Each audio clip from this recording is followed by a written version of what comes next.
All right, so Blackhorn family, we are live. Yeah, okay, y'all. I'm excited. I'm not even gonna front because we got Mr. John Detlefsen. Did I say that correctly? Last name? You pretty close, yeah, man. Yeah. Pretty close. Okay. Well, we got John here, and he is the marketing manager and tech support for Linkswell, which is the company who manufactured the radio that you guys have been asking me millions of questions about, the Gen 5 T style radio that I have in my truck. And this is also the guy that sometimes when you all ask me questions, I'm like, hey, go on the Facebook page, go on the group, and this guy named John, he's going to answer your question. So this is the man, and he's done that. I've seen many comments and conversations where he has patiently answered questions, even after some of the people were kind of negative. He still kept his composure and answered questions. So that just goes to show the type of customer service that Linkswell has, and just their passion for serving the people. So, John, welcome, man. This is my first interview like this, and you are the first, man. So I appreciate you for coming on. It is a honor and pleasure, man. I love chatting with folks, so anytime. Nice, nice, man. Well, John, tell us a little bit about yourself for those who may be viewing and have never really come across you or heard of you before. Tell us a little bit about yourself and your affiliation with Linkswell. Sure.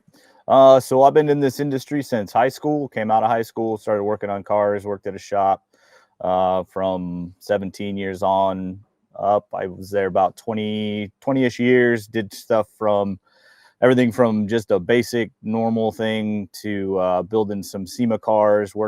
Did some cars for companies like Kia, Nickelodeon, Kicker, Ford, Hyundai, Kenwood, stuff like that. Did a lot of builds for those guys when I was a little younger and could bend. Uh, so I've been in this industry for a really long time, and I got 4 kids and family, and so when I got to the point to where coming home from work in my little Honda Civic, I had to sit in the driveway and prep myself to get up because of my back. I figured it was probably time to find that next level. And so Linkswell actually had just opened. They were looking for a technical support manager. So I applied and they gave me the job. So I've been here since day one. And we went from a office space where I had like 6 shelves worth of product, 3 desks and 2 offices with a bathroom, and to the point where we are bursting at the seams at our third location, and we're looking to buy a building. So it's been a whirlwind 5 years, 6 years, almost 6 years. But Nice. it's been good, man. I've really enjoyed it. When I interviewed, I loved the owners. Take like I said, I've been in this industry a long time, worked with manufacturers for a long time. And when the owner of the company looks at you and says, look, I just want to know what people want so I can make it.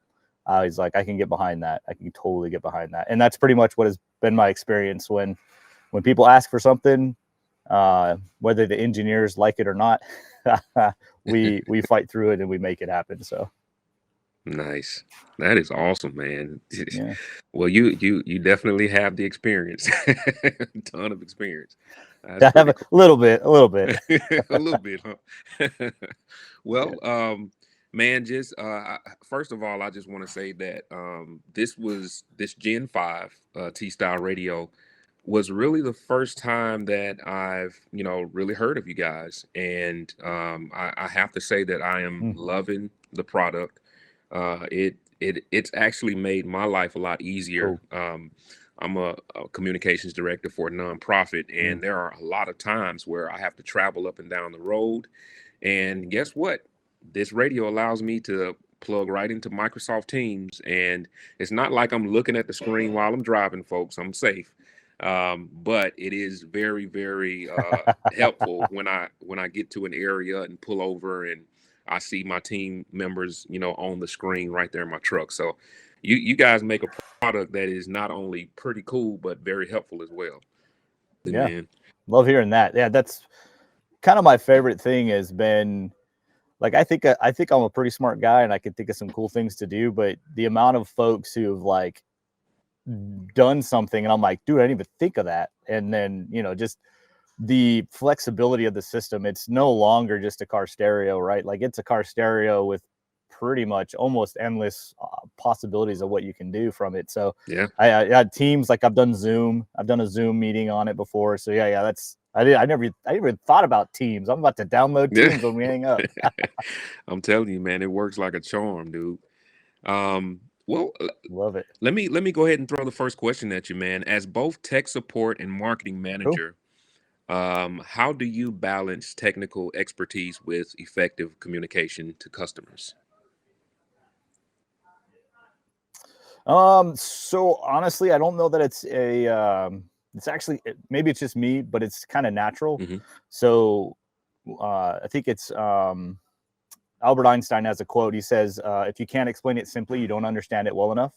So I just kind of live by that. I think that's what makes, um, how we market, a bit more, palatable or understandable, because I understand the product. So I feel like I have a little bit of an insight on how to market it, how to Hmm. show it off, how to explain it. And so having, like I said, having 25 plus years worth of car automotive world helps, knowing all of the stuff where we've come from. Like I can remember the progression from cassette player into CD player, from CD into MP3 into Bluetooth, in that whole process, technology is always offering something better and losing something, and we saw that with convenience versus sound quality and stuff like that. So just having had so much time together, um, knowing all that stuff has helped me. And by God's grace, He's just gifted me, I feel like, with kind of a creative mind. And so sometimes I can just creatively think of things to do or ways to make something. And so by God's grace, I've just been kind of gifted this knowledge with this creative mentality, and I've been able to kind of blend them well. So it actually fits well for me, just Nice. naturally. So perhaps I'm just a lucky guy. I don't know. Hey, that's awesome, man. That's awesome. And I mean, Thanks. with everything that's going on with technology, I mean, it seems like technology moves a million miles a second, right? Once something comes out, they're already Mhm. working like 3 or 4 miles down the road on the next couple of products. Um, how in the world do you guys like prioritize user feedback and incorporate it into like when you guys are developing and designing? As far as like marketing strategies, as far as like the design itself.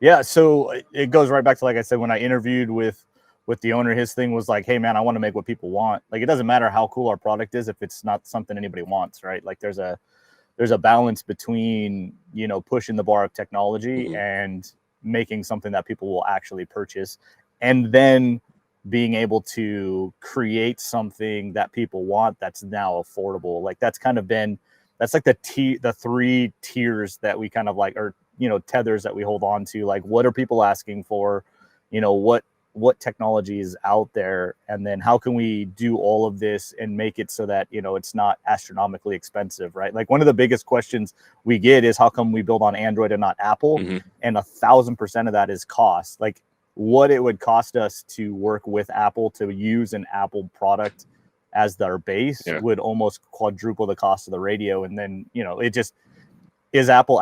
Absolutely, man. Apple is Apple, dude. Like everybody loves Apple. Apple functions like Apple.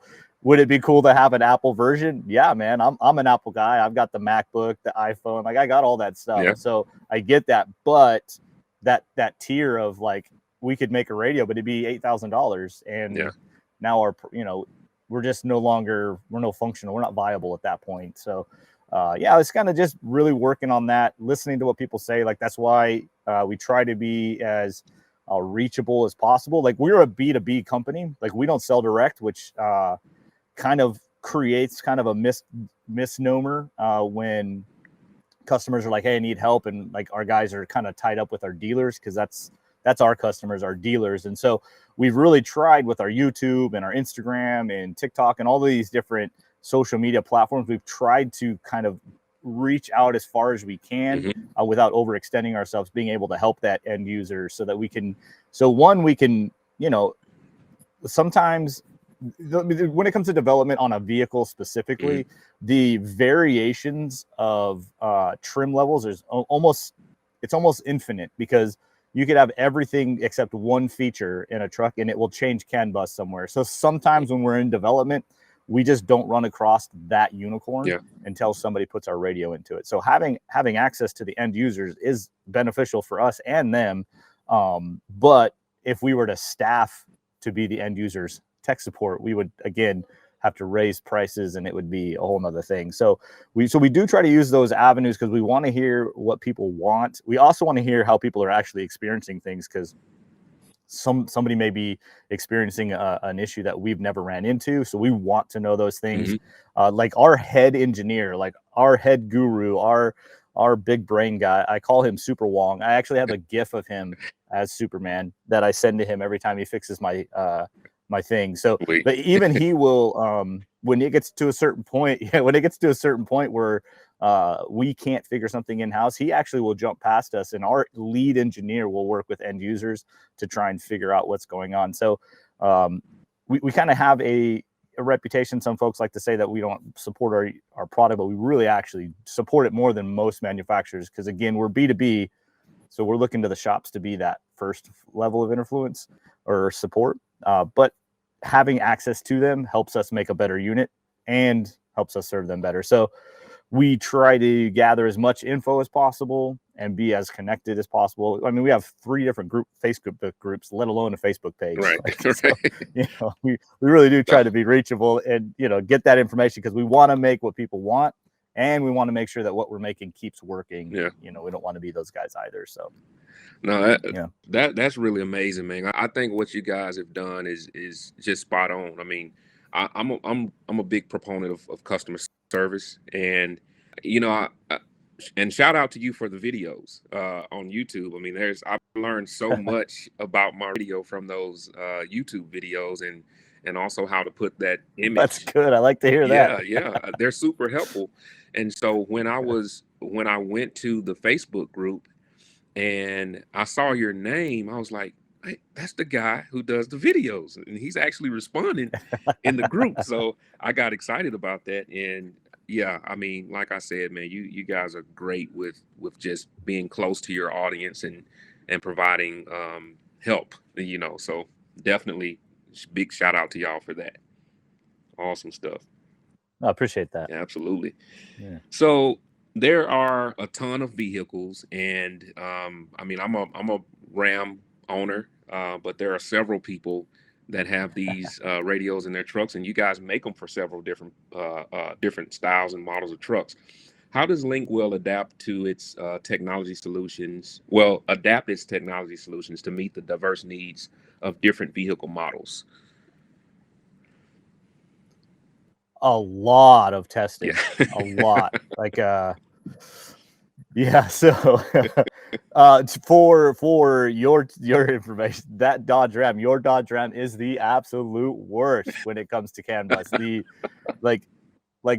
have all these manufacturers, they do this much CAN bus through the radio. Dodge says, nah, hold my beer, and they do like 5 times that much inside the radio. So wow. The amount of the amount of Dodge Rams that I took apart with the engineers for months and months and months as they like plugged their computer in and like pulled all this data and stuff was quite a bit. And they'd be like, hey, we need to find one that had like this. So I'm like calling dealers like, hey, do you have a truck that's equipped with this, but not that? And just trying to find that. So a lot of it is like, genuinely, and I don't, this is not a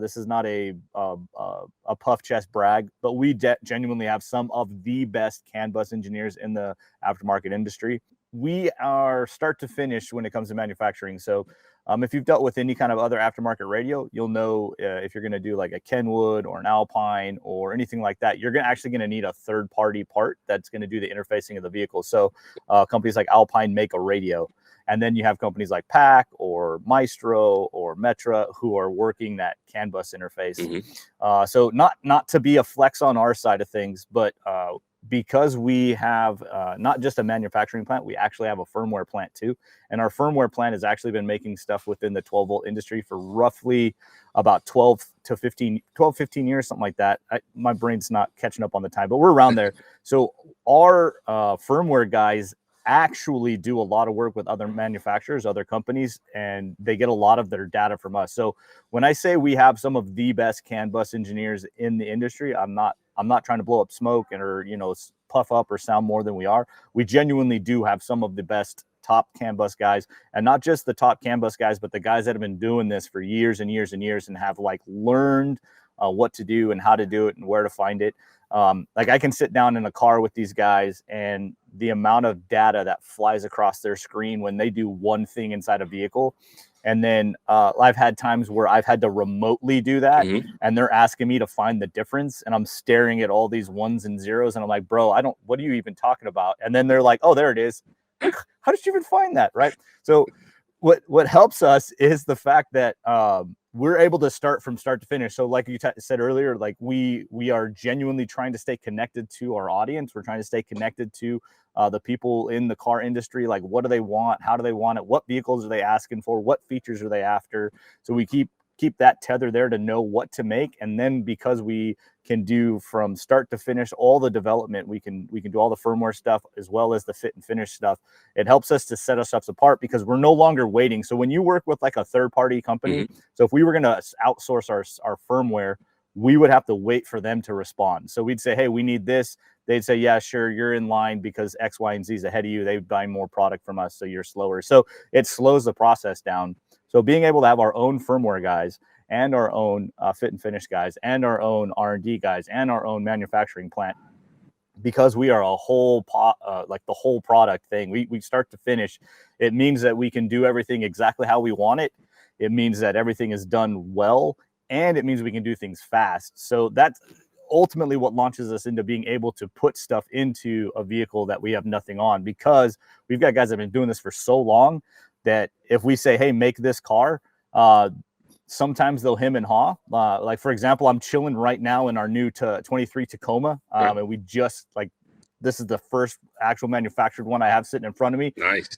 This one was one that we asked for a while, and we said, hey, can you guys make this one? But because of the way the dash fit, they're like, I just don't know if we can make it happen. So we pushed on the firmware guys. Firmware guys said, yep, no problem. So it just kind of, because we had everybody in-house, we were able to say, look, man, this is going to be one that people are asking for. People keep asking for it. Let's make it. And so we were able to do it start to finish. So what makes us different from every other manufacturer out there when it comes to car stereos is the fact that because we do everything, we are able to make pretty much whatever we want to, honestly. Like, if it was going to sell, our guys would figure it out. Like, for example, right now we're trying to figure out the new Bronco. New Bronco, the piece that goes around the radio is actually the same piece that holds the airbag. Wow. So when you pull out the radio, you literally have to pull out the airbag. So that creates a huge safety thing. But we bought all the parts.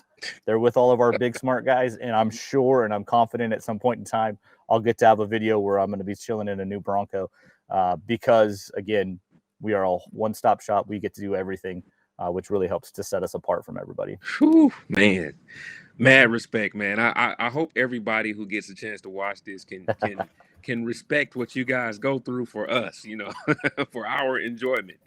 That's that's a lot. That is a lot, and definitely gives some insight into what all goes into the productivity of creating one of these radios. So that is awesome, man.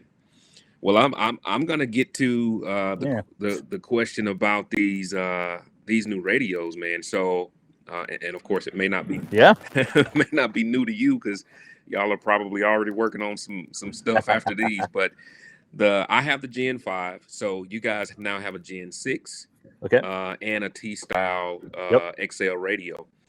And can you highlight some of the key differences between the Gen 6 TSytle radio and its predecessors, just kind of emphasizing like improvements or advancements that's been made?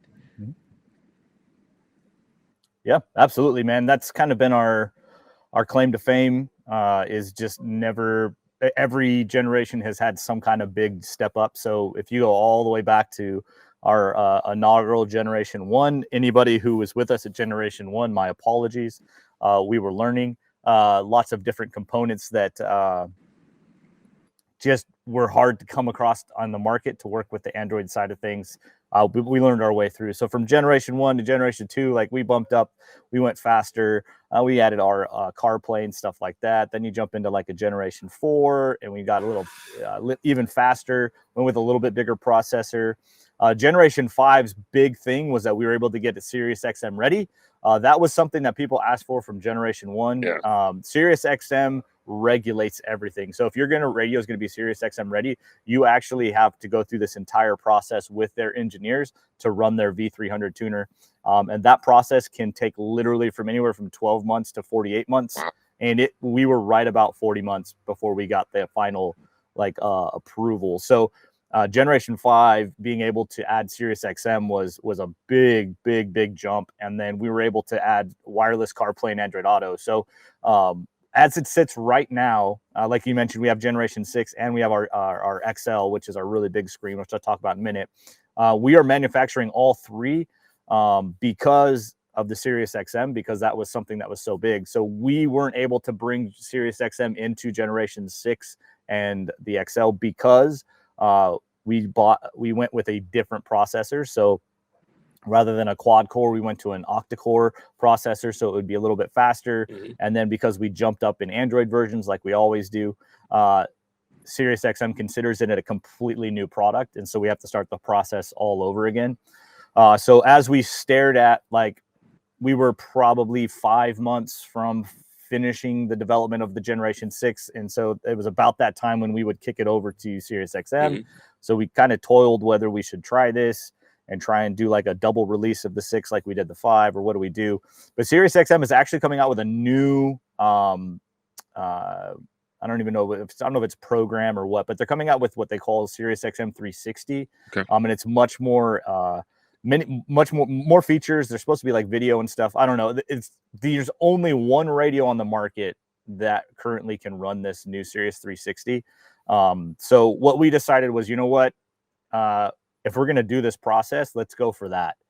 So we are in the middle of dealing with what it takes to become a Sirius XM 360 ready for the newer stuff. So the current stuff, the Gen 6 and the XLs, will not cross over to the Sirius XM. They won't get the 360. All of the hardware is not in there. Mm-hmm. But as the new generations come across, we're hoping to hit that 360. But that's kind of the big thing. So Gen 5, man, we fought so hard for the Sirius XM. Like, if you could probably see some of my posts, like, we're almost there. And then like 4 months later, we're almost there. 3 months later, oh, we're so close. Like, the amount of like meetings we had with their engineers, and they were like, oh, just get this and this working right. And then we would get that working right. And then something over here was like not and the hard part was, like, they would be like, look, if we go channel 5666 5432, it freezes. I'm like, who in the right?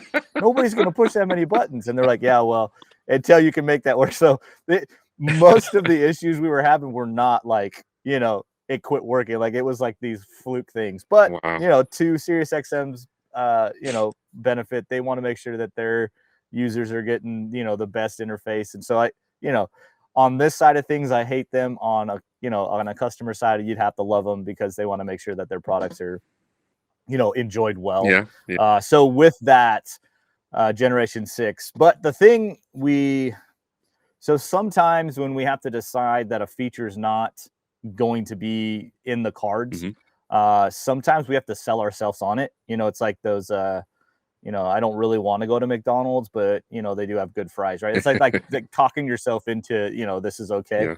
So one of the big thing that Gen 6 and XL actually offer now is we have a SIM card option now. So you can actually go down to your provider and get a SIM card, plug it in there, and have internet on it, an added line. Nice. So for us, being able to have a SIM card in the 6 and the XL means if you download the app, the Sirius XM app, you don't have to run it using Wi-Fi.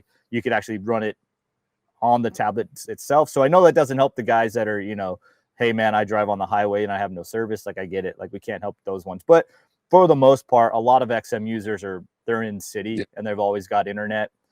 So that was our way of saying, of appeasing our conscience, that we would launch the 6 and the XL because we have a SIM card. You know what? We have a SIM card. They can add the SIM card and they can do the app. In all honesty, this is nothing, just technology. The streaming audio quality and feature set of the SiriusXM app on your phone is actually way better than the tuner. The tuner actually compresses music a lot, so your quality is lower.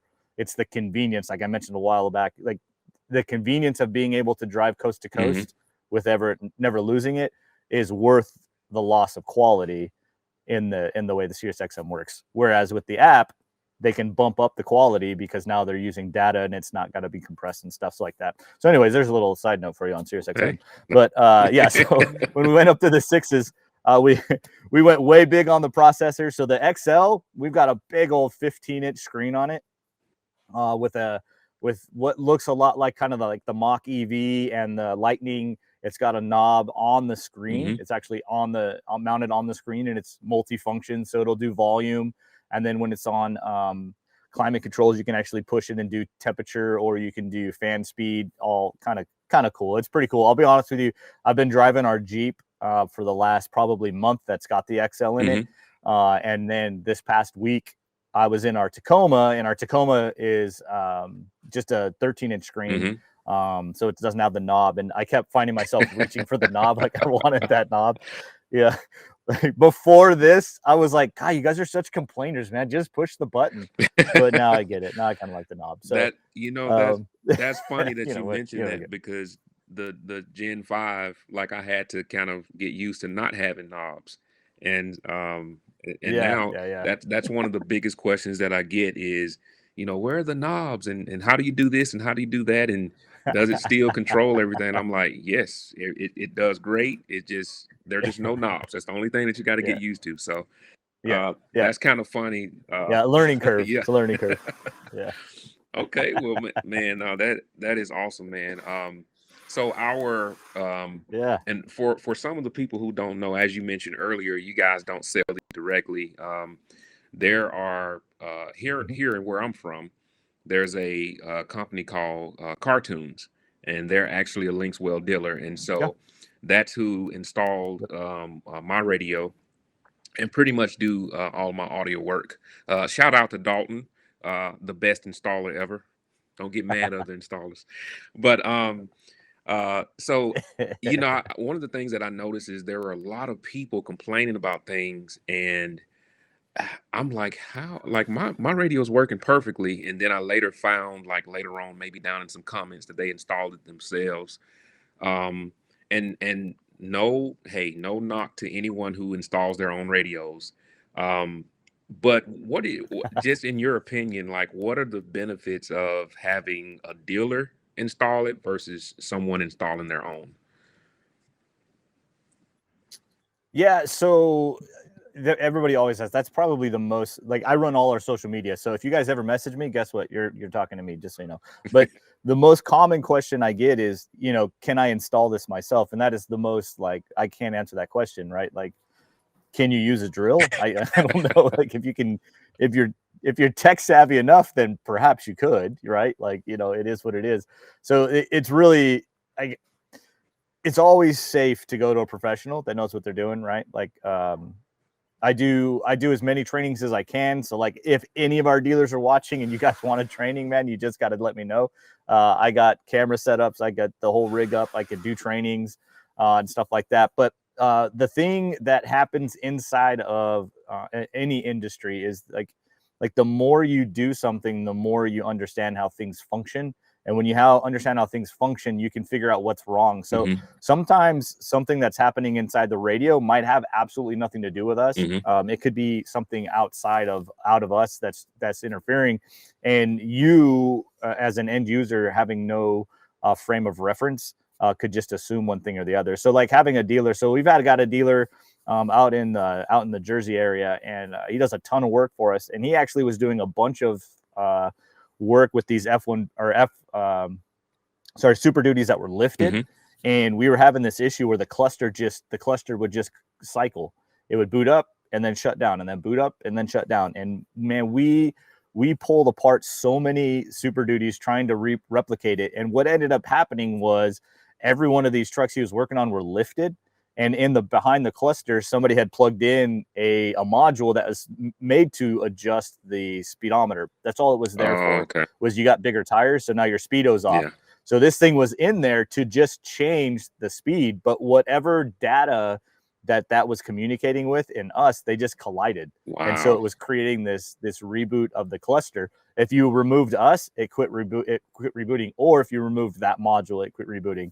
So you would never know that if you didn't have a frame of reference for that. So going to a shop, these guys have probably ran into weird things. I'm going to tell you, CAN bus is weird. The things that happen in CAN bus, the things that happen, like a computer, right? Like a virus over here can mess up this application over here. Like it's the way computers work, and vehicles now have so many computers in it. Yeah. And every manufacturer, hear this, like every manufacturer does testing and development on a stock truck. So when we pull coding, we're not pulling code on a truck that's got, Steve Smith's whatever on it. We're just doing a stock truck, and they're doing the same thing. So sometimes when you have multiple devices inside CAN bus, because they've all developed on factory trucks, there's something that runs into each other that they're just not compatible. And a shop will know that, right? Like a shop will know, man, if I'm having these weird things, there might be something outside of that, whereas somebody who's never experienced it wouldn't. So you have that side of things. And then just the side of things that sometimes, like, taking cars apart hard, being able to go into a shop and say, hey man, this is what's going on, and having somebody to be able to hands-on help you. Because like I said, we're B2B. So if you're reaching out to our technicians, you're probably going to go through chat or email. And sometimes, that's delayed, and sometimes it's hard to get information across on an email, and then you get frustrated because you want to call us, but you can't call us because all of our guys are on phone calls with the dealers whose customers have come in. And so you could probably save yourself a lot of time if you got a dealer, right? Like most dealers can fix most issues. It's when it gets beyond them that it needs to come to us. So having a dealer do it, it's that big buffer, to make sure that anything goes wrong. And quite honestly, man, I'm going to be honest with you. I'm an audiophile guy, and I don't think you can ever put enough stuff in your car. So having a shop that you can trust to go, hey man, I want a little bit more, bass or whatever, and having somebody that, you can trust to build that system for you. Man, it's good to go to the guys that know what they're talking about. So yeah, I think it's always a wise thing to go, unless you're an ex-tech or, you're, really, tech savvy and able to work with tools. It's always a pretty good idea to have a dealer do it for you. Nice, man. I mean, that's, back in the day, in the more simple vehicles, I used to install my own radio and subwoofers and things like that. And when I got this truck, and like you said, it's literally a computer on wheels, I was like, there's no way that I'm paying this much money and then going behind the scenes and mess up something. So I'm taking it to a dealer.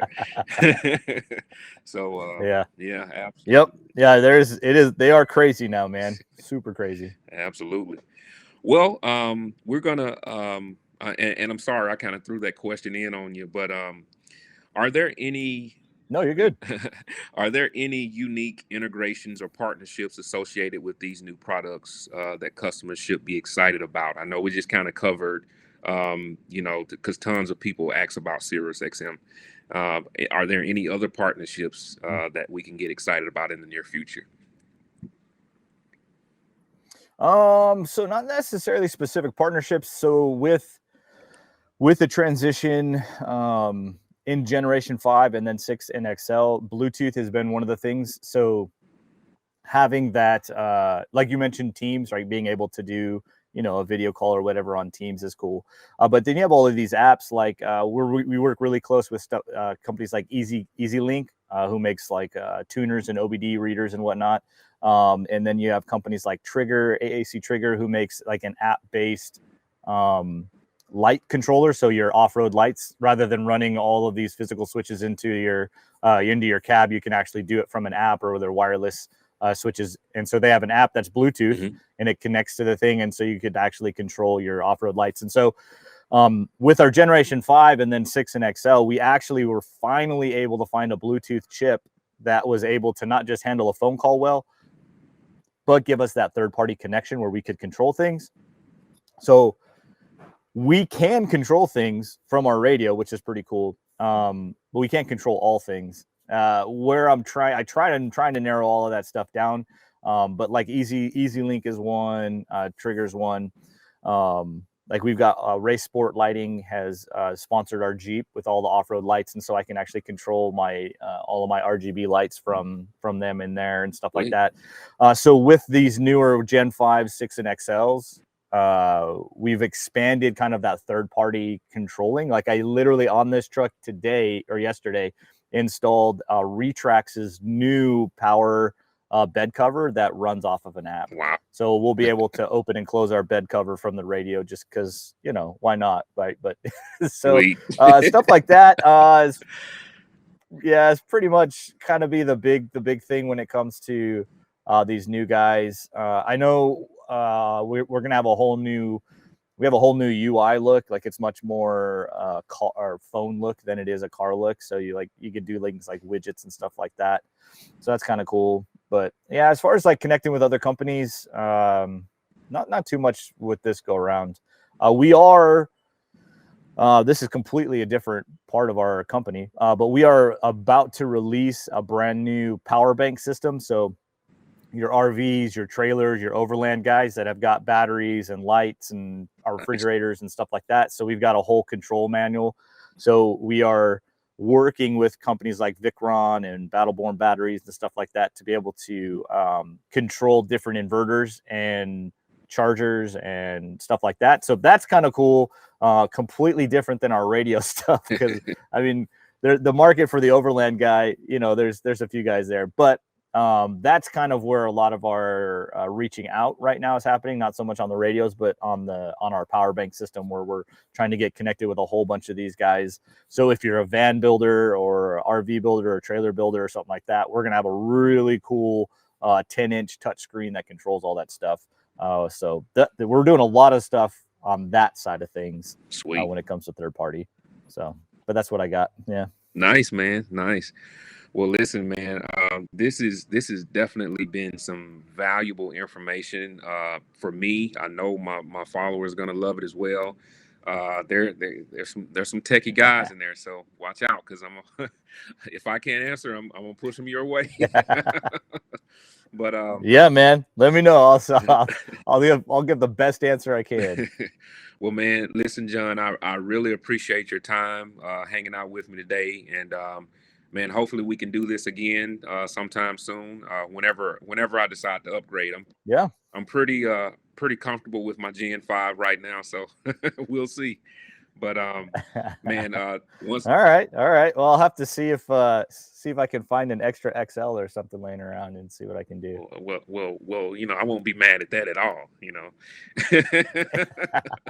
We'll definitely make another. Yeah, let me see what's laying around here. Maybe there's something. I don't know. Maybe there's something on the shelf over there. We'll see. Hey, not mad at all. We'll be making another video for sure. All right, man. Well, listen, I know you're super busy, man, and I'm gonna let you get back to it. But again, thank you so much for taking the time to sitting with us today. We really appreciate it. I appreciate it, and yeah, man, appreciate you. No problem, man. Anytime. All right, man. I'll holler. See ya.